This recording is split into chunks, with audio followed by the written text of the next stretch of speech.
తిరుమలలో కొత్త విధానాలు రాబోతున్నాయా? కొత్త పాలసీ అది కూడా టెక్నాలజీ వైపు అడుగులు వేస్తూ కొత్త పాలసీని తీసుకురాబోతుందా టీటీడీ? అయితే ఇందులో ప్రధానంగా ఇక అంటే నేరుగా మధ్యలో ఎవరి పర్యవేక్షణ లేకుండా ఎలాంటి మీడియేటర్షిప్ లేకుండా డైరెక్ట్ గూగుల్తో అనుసంధానించబోతున్నారు తిరుమలని.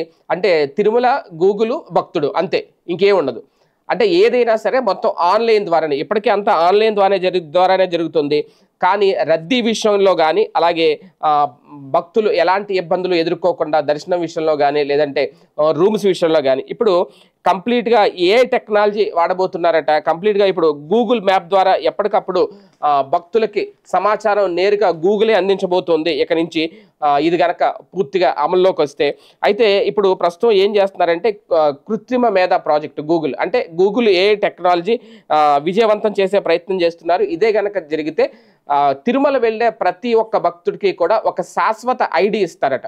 ఇప్పుడు మనకి ఆధార్ కార్డు ఎలా ఉందో, యూనిక్ ఐడి ఎలా ఉందో, అలాగే తిరుమల భక్తుడికి కూడా ఒక శాశ్వత ఐడి ఇస్తారు.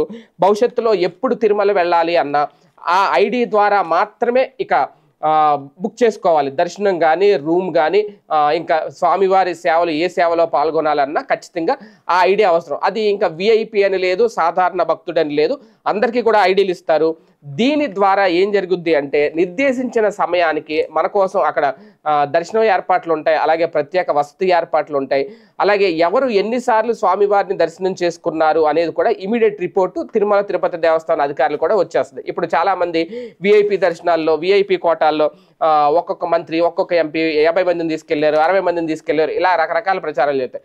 నిజంగా అదే కనుక జరిగితే ఆ లెక్క కూడా వచ్చేస్తుంది అనమాట. అంటే ఒక రకంగా అలాంటి అక్రమాలకు లేదంటే అటువంటి వాటికి అడ్డుకట్ట వేసే ప్రయత్నం కూడా జరుగుద్ది దీని ద్వారా. అయితే దీని మీద మరో విమర్శ కూడా వినిపిస్తుంది. కంప్లీట్గా అంటే మన డేటాని ఒక రకంగా, అంటే భక్తులకు సంబంధించి అన్ని వివరాలు తీసుకుంటారు, ఐడియా క్రియేట్ చేసిస్తారు, అది గూగుల్లో నిక్షిప్తమై ఉంటుంది. అంటే మన తిరుమల వ్యవహారానికి సంబంధించి, లేదంటే తిరుమలలో భక్తుల రద్దీ గురించో, వస్తువుల గురించో ఇప్పుడు అన్ని మొత్తం అంతా వాళ్ళకి ఇవ్వాలి.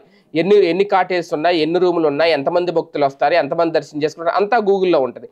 అంటే మన దేవాలయ సమాచారాన్ని, లేదంటే మన సమాచారాన్ని ఎందుకు గూగుల్కి ఇవ్వాలి అని వ్యతిరేకించే వాళ్ళు కూడా లేకపోలేదు. ఏది ఏవైనా టెక్నాలజీకి పూర్తిగా అలవాటు పడిపోతున్న నేపథ్యంలో టెక్నాలజీని అనుసంధానం చేస్తూ తిరుమల శ్రీవారి దర్శన ఏర్పాట్లు అయితే టీటీడీ చేసే ప్రయత్నం చేస్తోంది. అది మరి సక్సెస్ అవుద్దో లేదో చూడాలి.